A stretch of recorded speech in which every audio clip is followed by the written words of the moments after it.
Let's roll the die and find out what we're going to do today. Tie-dye, sweet. We're going to start with this tie-dye kit today.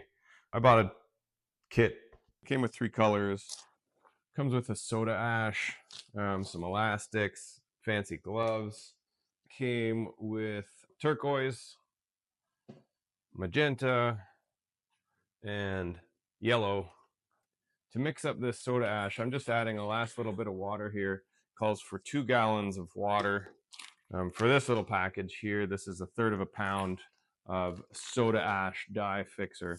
So I'm going to open this up and we're going to toss this in the bucket and mix that up real well. Once that's all mixed up, I'm going to be soaking 3 shirts in here, but the instructions say that you can save this soda ash mixture for future use. So once it's dissolved in here, you can use the soda ash again. So I'll try for 3 shirts today, and then we'll save this for next time. If you know how many times you could use dissolved soda ash like this, I'd love to know. All right, I'm gonna get some shirts to throw in here. Let's go for 3 different sizes. I picked up these shirts, local store, 100% cotton. Make sure that all your tie-dye shirts are 100% cotton. I've got a small, a medium, and an extra large. I'm gonna soak down in here. And it says to leave these for a minimum of 20 minutes. I'll probably leave them a little bit longer as I get ready to do all the dyeing, but we'll start with that. All right, as we are waiting for the shirts to soak in the soda ash, I'm gonna mix up our colors for today. This is my first dye ever, so I'm gonna keep it relatively simple with 3 colors. These are all from Jacquard. We have what I believe is turquoise. Then I have a number 97 bright green and the number 58 marine violet. This one is pre-mixed. We're going to leave it as is, and we're going to fill that up to the line when ready. I have thoughts of using more violet today and only a little bit of this bright green. So what I'm going to do is I'm going to mix up half of this. So again, the directions call for 10 grams or 2 teaspoons of dye for 8 fluid ounces of water in here. I'm going to do half of that. So I'll go for 4 fluid ounces and 1 teaspoon of the green, and then we'll do the full strength marine violet for that. So we are going to start today with bright green.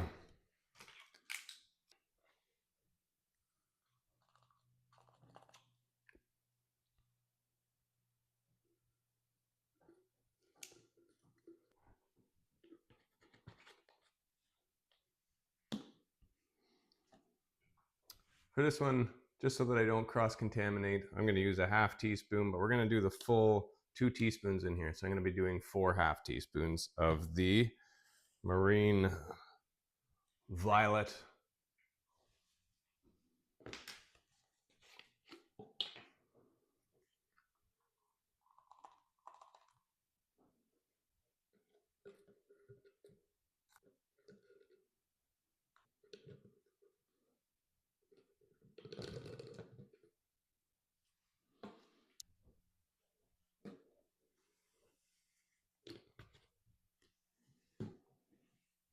All right. T-shirt number 1. So this is a small t-shirt. I don't know. Let's see what we can do with this. This is, again, this has been pre-washed with detergent to strip out anything that might be on the shirt from when it was made. So we pre-washed it, then we soaked it in the soda ash, and it's damp right now. Just went in for a spin cycle, and now we're going to figure out what we're going to do with it today. I'm still, even to this point, not exactly sure what we're going to do, but let's try something. So there's a few ways that you can fold these shirts. One, obviously, you can fold sleeve to sleeve like this. This puts our edges together along the seams, if your shirt has seams. But often, you want something centered either on the middle and the front or middle on the rear side of the shirt. One way that you can do that to get your center is actually to go sleeve inside sleeve, which I've never done before, but let's try it. So what I'm going to do here is line up our seams. So bottom seam to seam on the sides. One side's going to go inside out to the other side here. Interestingly enough, this is the countertop where I mixed the dyes. When I opened the dyes, there may have been a few bits of the powder that came out. I don't know if you can see that, but there's some dye already showing up on this shirt. So mistake number one, don't lie out your shirt on the same countertop that you've mixed dye without first wiping down that countertop. So let me do that real quick. It's not going to be too much of an issue because we're going to use those same colors in the final product, but good to know. Fail forward, right? That should be good. Where were we? We're doing sleeve in sleeve here. Okay, so this way we're actually folded along the center front and the center back of the shirt. Our sleeves will be together. Everything should be symmetrical and will be seam to seam at the bottom and seam to seam at the top as well. As this comes together, just check everywhere, everything lined up nice and square. Better to start perfect and then get wild with your dyes rather than to have to figure that out as you go. So this is going to give us a nice symmetrical design, whatever we decide to do, right down the center of the shirt. And it also allows you to do something different on the front and back since they are separate, and I'll show you that. So once again, sleeve in sleeve. What this has done now is made a center seam right down the front of the shirt. This is the front of the shirt. You'll know the front of the shirt because the collar is going to be lower on the front of the shirt. So we have a center line already made for us down the front of the shirt, and then the rear of the shirt as well has a nice straight line running right down it. So let's see what we can do here. I've got a straight edge ruler here. So let's take our front side, and I'm going to actually see if we can open this up a little bit. So there we go. Front side of the shirt. Let's do like a triangle pattern of some sort. Straight edge I can take from mid shirt down to bottom there, and I'm going to use like a standard washable, ultra clean washable marker, and I'm just going to make a line right down the shirt. You'll notice a lot of people use these washable markers because beauty is they just wash out. And then we will just start to gather this shirt up. What we could do is like mark out measurements, but let's just see if we can do this by hand and see how it goes. So if I do kind of like one knuckles worth picked up there, then I should be able to keep it on that line, pick it up, do another knuckles worth, and I'm just going to go all the way down this line, folding, picking up, keeping it roughly the same height, and gathering up all of those marked sections. We'll keep them all together.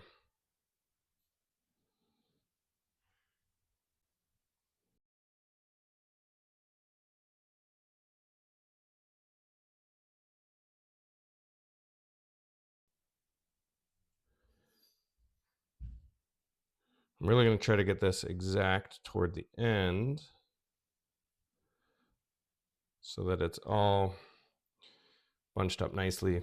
On to the next step, starting the tying. So what I have here is sinew. It's an artificial sinew, but it's a waxed covered twine. I don't know what you call this, string. It's actually like a really thick dental floss, and it's covered with wax, and it's great for really tight ties. So I'm gonna try to do this. I think you do like a slip knot first. We'll figure this out. I'm sure there's a really easy way to do this. Okay, so this is just going to slip open, slip close. That'll allow us to get a first tie right on this section that we tied up here, or that we scrunched up.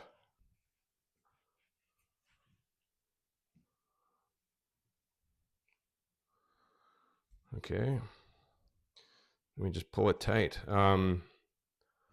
Once it's around there, it's a great idea to make sure everything's nice and clean and centered.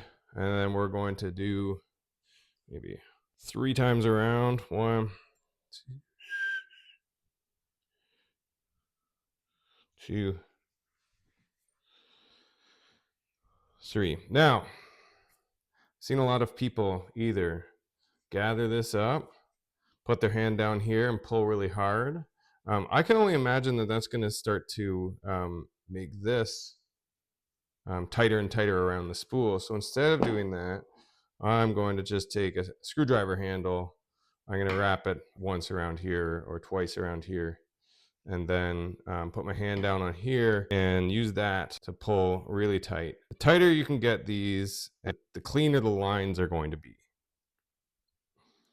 So you want them to be relatively tight around your shirt when you're tie-dyeing.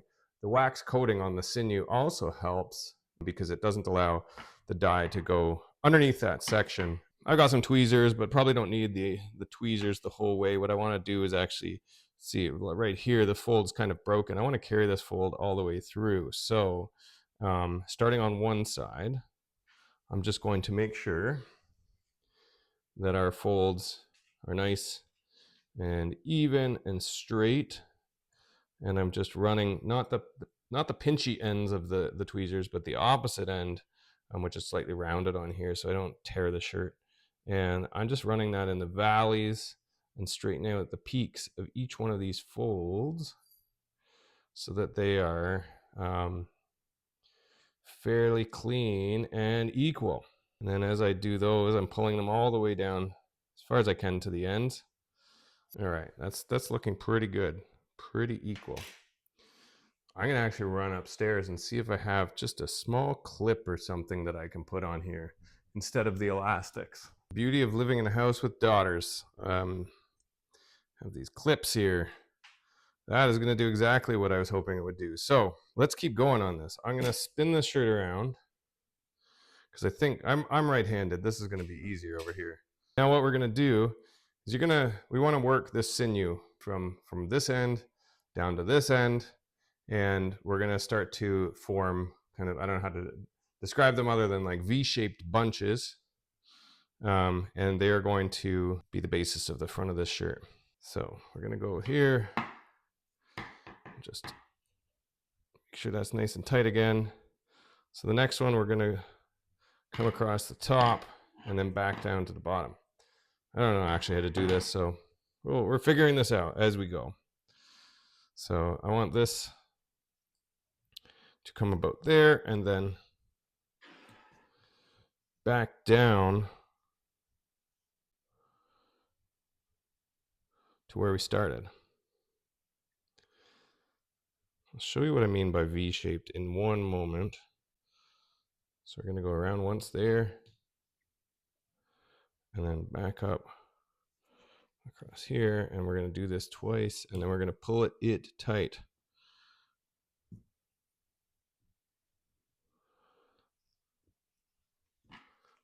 Again, I'll use the screwdriver.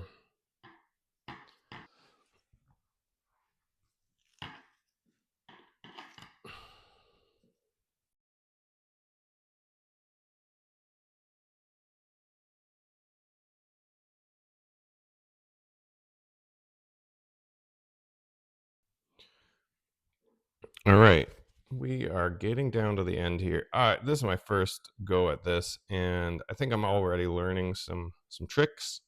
But as we get down to the end, obviously I've lost many of my pleats. I'm going to continue the pattern with the sinew. You'll see the V shapes, hopefully, that it forms. It's actually a cross, and this will give you a crisscross or zigzag pattern. Good for dyeing. Each one of these sections can be dyed a different color, or blending them if you want. So yeah, I'm just going to continue this up, finish this side, then we can work on the back, maybe do something similar on the back. I can tell already I've lost some of the symmetry going along this this pattern here. So we'll see how it goes. Step one, done. Looks kind of not like anything that I've seen online, but a little bit similar. I think I just need to practice and going a bit straighter on that. So that was our front side. If you remember, we then we have a back side as well, and we can just do something very similar on the back side. So I want to come down to this corner in a very similar pattern, triangle pattern, and try to get this as straight as I can. This is going to be my triangle section here. So again, we'll get the straight edge, mark this out, and then we're going to start pleating. Pleating, not pleating. Pleating. Forming pleats. Shouldn't matter what color marker you have. I just had this. It said ultra clean washable, which I felt was good as I go and spill dye on the shirt right away. So we're going to do the same thing here. Pleat up the back.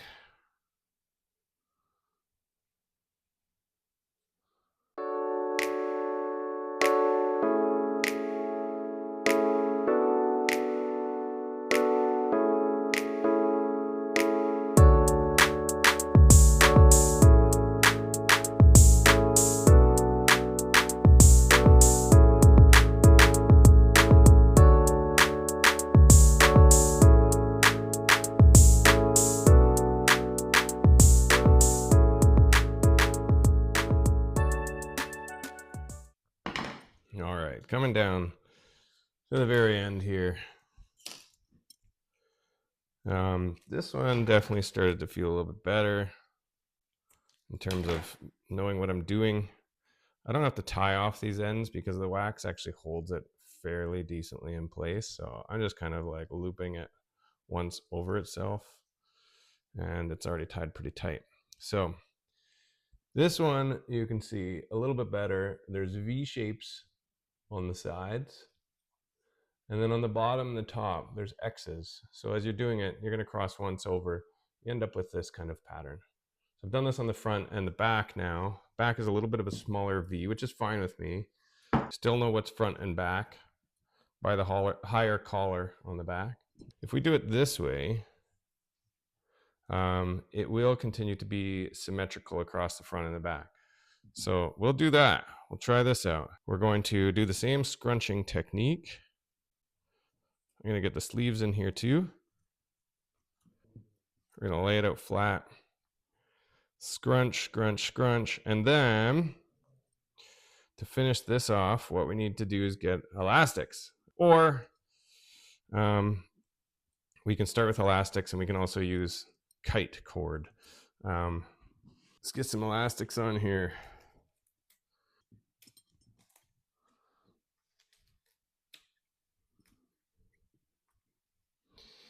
If you see any big flat sections, scrunch them more. Make them a little bit more interesting. Add some texture to them.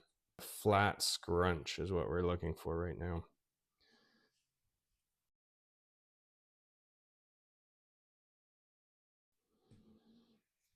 Maybe do one more.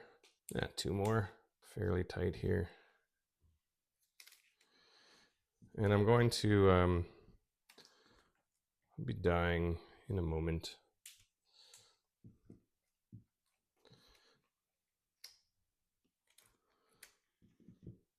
All right. Calling this the Jamiroquai shirt. I think this looks a little bit like that Jamiroquai logo. I also took some time to mix up some dyes. We have the marine violet, the bright green, and turquoise from Jacquard. These are Procion dyes, so they are reactive dyes. This shirt has been soaked in soda ash. It should be ready to go. One little disaster that I encountered was these new bottles that I ordered off Amazon leak a little bit. So when I was shaking these up, it was getting everywhere. So don't do that. Try your best to stay clean. I'll probably leave a review on Amazon later. But anyway, let's get started. So I've got just a wire rack. This was a leftover rack that I've had in the basement for years. Under that, I have a cookie sheet to catch any drippings. To remind you, this is the front and the back of our t-shirt in a upside down V shape. So what I'm imagining is that this area is probably going to take mostly purple and blue, and then we'll have green maybe mostly in the center, and then kind of like blending out from there. Probably mostly purple in here with some blue tied in as well. We'll see how that goes. With the sinew, we should be able to isolate the dye in here. I say that before doing it. Who knows what these bottles are going to hold in store for us once we get going. But let's be smart and start from the back, since that is the least likely to be seen area. And we'll see how much dripping comes off here. I'm just going to start saturating each one of these little nodes, modules, whatever you want to call them.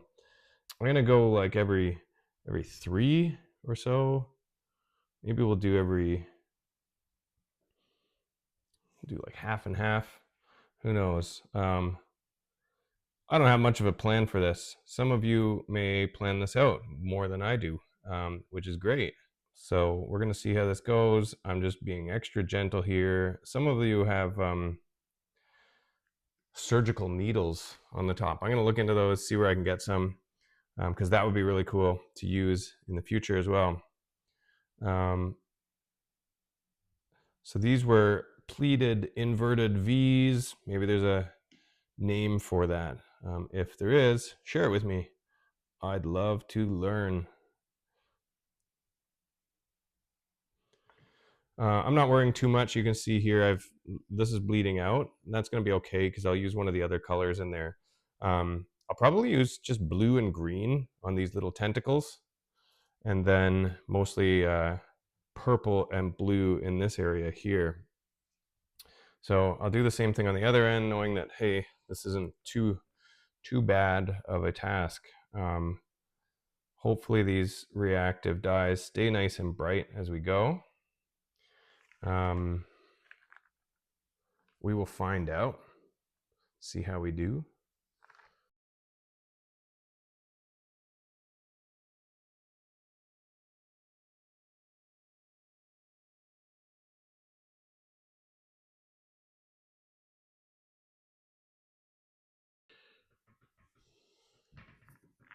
We'll flip our little Jamiroquai again. We'll just fill in, get ultimate saturation in these areas. All right. Let's switch colors. I'm going to go into blues. Risky, but I'm going to do a little shake of this before we get started. I already like this needle point on here. Thanks, Jacquard. You've done better with your pre-included bottles than these junky bottles I got off Amazon. Well done. They're allowing me to squeeze a little bit and get pretty precise.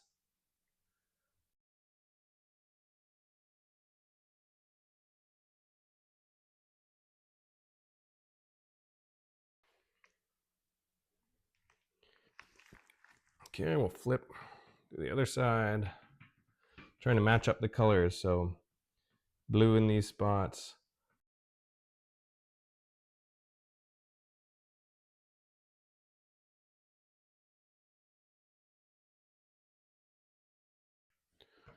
Okay, so we've got blue, we've got turquoise in here. Here's the plan. I will do blue on one side of the shirt. Let me just wipe this down. Not too worried, but I'm gonna do blue on one side. I'm gonna flip it and do purple on the other side, and then we will use the purple to maybe add a little bit of depth around some of these nodes here. So let's start with the blue, and I'm just gonna saturate this as much as I can.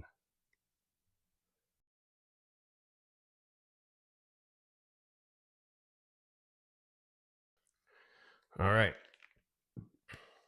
Hopefully we have enough dye to go around. So we're gonna flip this now.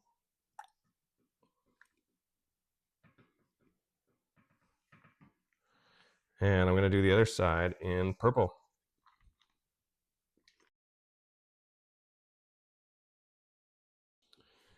Okay. Marine violet. That's what I meant to say. Okay, this is coming out pretty fast. I do wonder, let's try something. So I don't have those little surgical needles, but I do have these tiny little pipette things. And so I'm wondering if I fill up just a little bit of purple in here, and what I want to do is add just a few shadows. So this is gonna be a lot better. So just to the odd node on these tentacles, just at the bottom side, I'd like to add a number of shadowed tentacles to give it a little bit more depth. We'll do the same on here too. So these pipettes are letting me get a little bit closer than I otherwise would have been able to. And it's just adding a little bit of variation to the design. All right, I'll just get rid of the rest of that purple for now. I think that's looking pretty good. So I think that's good for now. We're gonna throw this in a Ziploc bag for at least 24 hours. And we will check back for the unveiling of this design. See you then.